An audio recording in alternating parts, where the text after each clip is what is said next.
To my channel liquid विद्यापीठ। दोस्तों, आज हम नेम रिएक्शन के मोस्ट इंपॉर्टेंट टॉपिक पर बात करेंगे जो कि पेपर में हर हाल में ही पूछे जाते हैं। उसमें से जो 3 नेम रिएक्शन है जो कभी ना कभी किसी न किसी पेपर में आ ही जाते हैं। ऐसा समझ लीजिए कि हर एक पेपर में ही रहते हैं। सबसे पहला है जो कि है बुर्ज क्रिया। इसको हम सॉल्व करेंगे तो सबसे पहले इसका हम सूत्र लिखेंगे। रासायनिक सूत्र ये किस तरह से प्राप्त होता है, उसके बाद में इसका परिभाषा लिखेंगे। तो सबसे पहले जो है इसका सूत्र है वो क्या है? इसका सूत्र जो है 2H3 बॉन्ड Cl2, उसके बाद में प्लस 2Na बॉन्ड। इधर जो है ये किसकी उपस्थिति में रिएक्शन होता है? शुष्क ईथर की उपस्थिति में। शुष्क शुष्क ईथर शुष्क ईथर की उपस्थिति में जब इसका रिएक्शन होता है तो हमें जो है वो जब क्रिया प्राप्त होता है तो हम इसको जब शुष्क ईथर की उपस्थिति में आप क्रिया कराएंगे तो क्या प्राप्त होगा? देखेंगे इधर होगा 2NaCl निकल जाएगा बाहर, प्लस जो है यहाँ पर 3 कार्बन है, इसे इस तरह से भी लिख सकते हैं 3 इस तरह से लिख सकते हैं, जो कि यही हमें लास्ट में प्राप्त होगा। क्या होगा लास्ट में? जो है यही हमें प्राप्त हुआ CH3 बॉन्ड CH3। इसी को हम कहते हैं बुर्ज अक्रिया। उसके बाद में है जो इसकी परिभाषा क्या होगा? इसकी परिभाषा बहुत आसान से और सही शब्दों में लिखेंगे। क्या? हेलो एल्केन की अक्रिया। क्या लिखेंगे? हेलो एल्केन की हेलो एल्केन की अक्रिया। हेलो एल्केन की अक्रिया सोडियम से कराने पर ईथर ईथर शुष्क ईथर की उपस्थिति में सोडियम से कराने पर शुष्क शुष्क ईथर की उपस्थिति में उपस्थिति में उपस्थिति में सोडियम से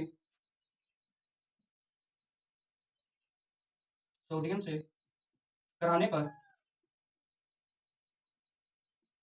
पर हमें क्या प्राप्त होता है? जो है सोडियम से कराने पर हमें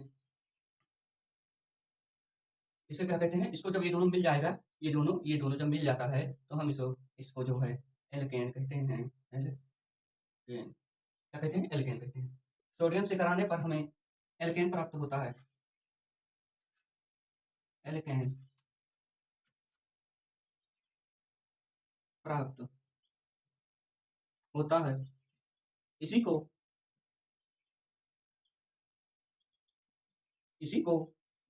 ही बुर्ज क्रिया कहते हैं। इसी को ही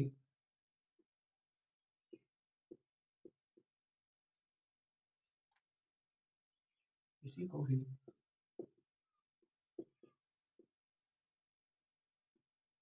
बुर्ज अक्रिया कहते हैं। अब हमने देखा कि हमने जो है हेलो एल्केन मतलब ये है क्या? Halo L alkane halo alkane से जब हमने इसकी क्रिया कराई और किसकी उपस्थिति में कराई थी? शुष्क ईथर की उपस्थिति में हमने कराया। शुष्क ईथर की जब उपस्थिति में हमने कराया तो हमें क्या प्राप्त हुआ था? इसको जो बाहर निकलता है उसे लिखो या ना लिखो कोई दिक्कत नहीं, लेकिन जो हमें प्राप्त होता है उसे अवश्य ही लिखना पड़ता है। इसीलिए हमें क्या प्राप्त हुआ था? एल्केन प्राप्त हुआ। तो हमने लिखा कि हेलो एल्केन की अक्रिया इस शुष्क ईथर की उपस्थिति में करवाने पर एल्केन प्राप्त होता है। इसी को ही जो है बुर्ज अक्रिया कहते हैं। राइट? कटिंग अक्रिया, बुर्ज कटिंग की अक्रिया जो है ये भी आता है, लेकिन बहुत ही कम रेयर में आता है। कभी कभार आ जाता है, लेकिन देखना भी इसको भी पड़ेगा क्योंकि जो है ये नाम रिएक्शन है। अब इसको हम पढ़ेंगे तो सबसे पहले इसका जो है रासायनिक समीकरण लिखेंगे। तो क्या होता है रासायनिक समीकरण? मतलब CH3Cl। इसको क्या कहते हैं? क्लोरोमीथेन। क्लोरोमीथेन क्लोरोमीथेन हो गया। अब उसके बाद में जो है प्लस प्लस क्या है? 2Na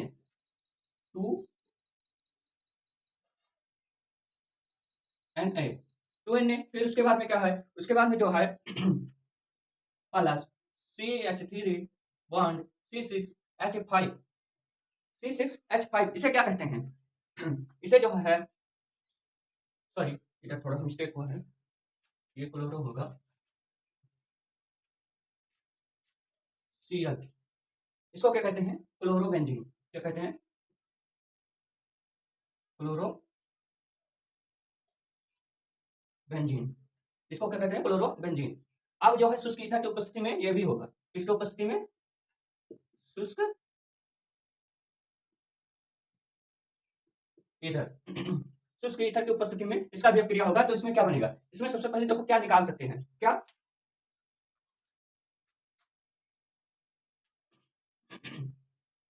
इसमें क्या निकलेगा, इसमें देखो हम क्या क्या निकाल सकते हैं। तो सबसे पहले जो है निकालने के लिए 2Na है, फिर इधर एक Cl है, इधर एक Cl है, ये नहीं निकलेगा क्योंकि अकेला है और उसमें साथ में बेंजीन जो है ये भी अकेला है। तो हमें क्या निकल सकता है, हमारा हमारा जो निकल सकता है उधर है 2Na जो है हमारा यही केवल निकल सकता है। अब क्या क्या बचा, CH3 इसको उठाकर इस बॉन्ड से जोड़ देंगे तो क्या हो जाएगा, C6H5 C6H5 यही जो है निकला हमारा। तो इसको हम क्या कहते हैं, मेथिल बेंजीन, क्या कहते हैं, मेथिल बेंजीन या टाइलुइन, क्या कहते हैं इसको, लिखेंगे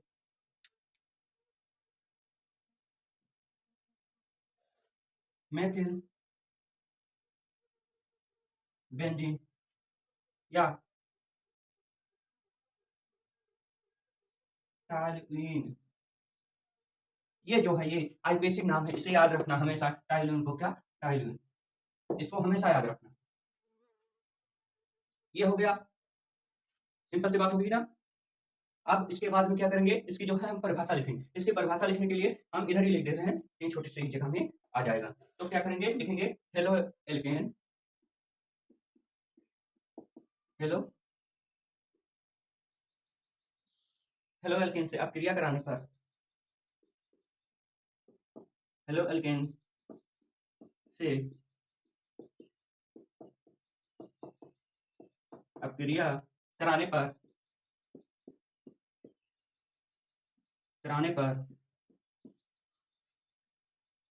हेलो एल्केन की अपक्रिया जो है, सॉरी नहीं बनेगा थोड़ा सा, हेलो एल्केन की अपक्रिया जो है सोडियम तथा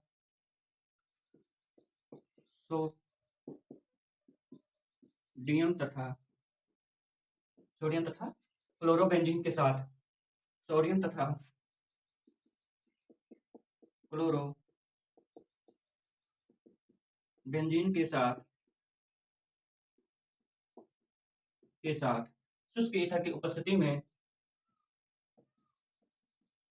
शुष्क ईथर की उपस्थिति में उपस्थिति में उपस्थिति में अपक्रिया कराने पर, अपक्रिया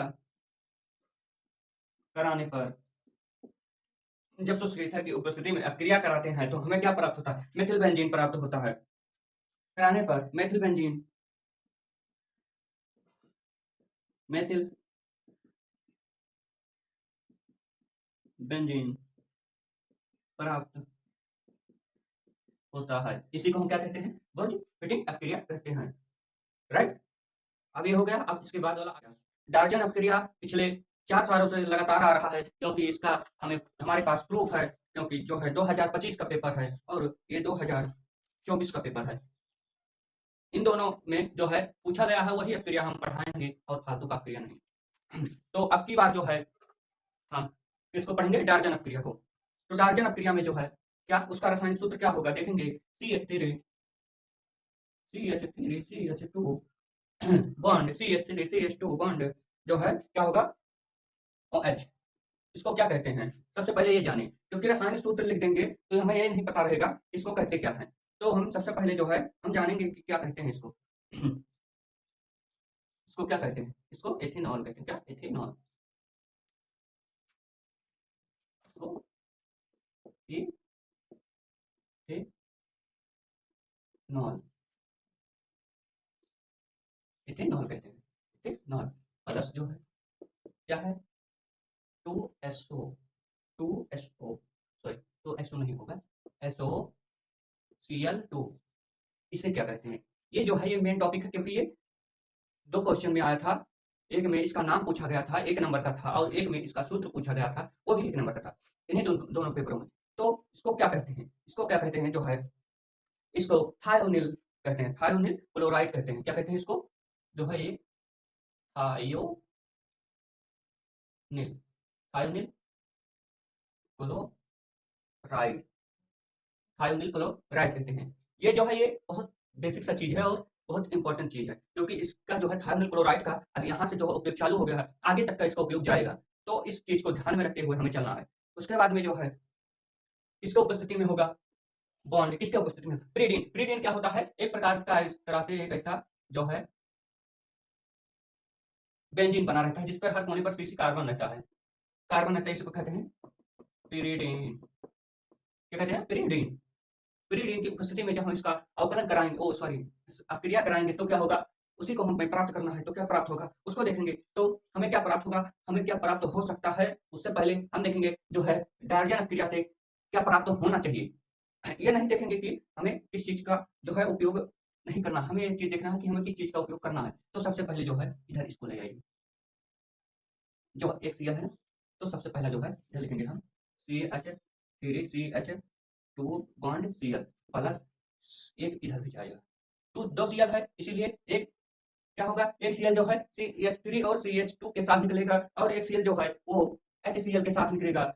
क्या H के साथ निकला तो क्या हुआ HCl। अब यहाँ पर एक O बचा है, एक O बचा है और यहाँ पर SO बचा है, तो इसे हम कहते हैं SO2। SO2 हो गया। अब इन सब का नाम जो है लिखेंगे, तो इसको सबसे पहले क्या कहते हैं, इधर 2 कार्बन है तो पहले कार्बन पर मेथ होता था और दूसरे कार्बन पर एथ होता है, तो इसको क्या कहते हैं क्लोरो एथेन, क्लोरोएथेन कहते हैं। और इसको क्या कहते हैं, क्या कहते हैं, हाइड्रोक्लोरिक एसिड। इसे तो आप सब जानते हैं। और इसे क्या कहते हैं ये बताइए। SO2 क्या कहते हैं, सल्फर डाइड ऑक्साइड। क्या कहते हैं इसको, सल्फर डाइड ऑक्साइड या sulphur died oxide, sulphur died oxide इसी को कहते हैं। हो गया। अब उसके बाद में जो है इसकी परिभाषा हम लिखेंगे। इसकी परिभाषा क्या लिखेंगे, यहाँ पर क्या है इथेनॉल, क्या है इथेनॉल। उसके बाद में क्या है थायोनिल क्लोराइड। फिर उसके बाद में क्या है, उसके बाद में क्या है, तो एथेनॉल को हम क्या कह सकते हैं, एल्कोहल। एल्कोहल एल्कोहल तो हम लिखेंगे इसकी परिभाषा क्या, एल्कोहल या ethanol. Alcohol alcohol alcohol alcohol की अभिक्रिया,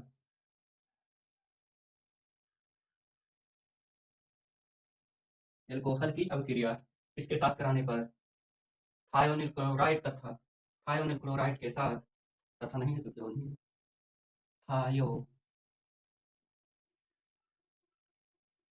थायोनिल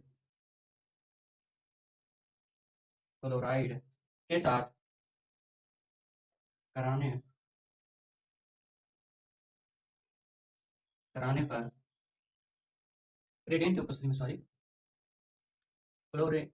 थायोनिल क्लोराइड के साथ जो है क्लोरीन के प्रीडेंट की उपस्थिति में थायोनिल क्लोराइड के साथ प्रीडेंट की उपस्थिति में प्रीडेंट की उपस्थिति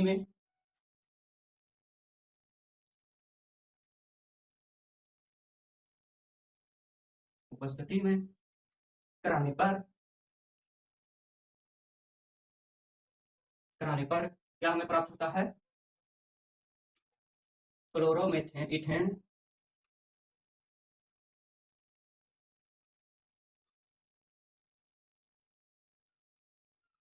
क्लोरोइथेन और क्या HCl SO2 प्राप्त होता है। जैसे ये हाइड्रोक्लोरिक अम्ल था, अब मान लीजिए आपको इसका नाम नहीं याद है, तो आप ऐसे भी लिख सकते हैं कि HCl SO2 CH2 इस तरह से लिखकर बोल लेंगे कि यह प्राप्त होता है। उसमें आपका कुछ नहीं कटेगा, एक भी नंबर नहीं कटेगा, आपको सारा का सारा नंबर मिलेगा। उम्मीद करता हूँ कि आज का वीडियो अच्छा लगा हो। अच्छा लगा तो चैनल को सब्सक्राइब कीजिए, फॉलो कीजिए और हमसे जुड़ना ना भूलें, क्योंकि हम जो है पेपर सॉल्व कराते हैं, जो पुराने पेपर्स हुए हैं उन्हीं को सॉल्व कराते हैं और फालतू का नहीं। तो आप सब लोग हमसे जुड़े रहें। Thank you so much.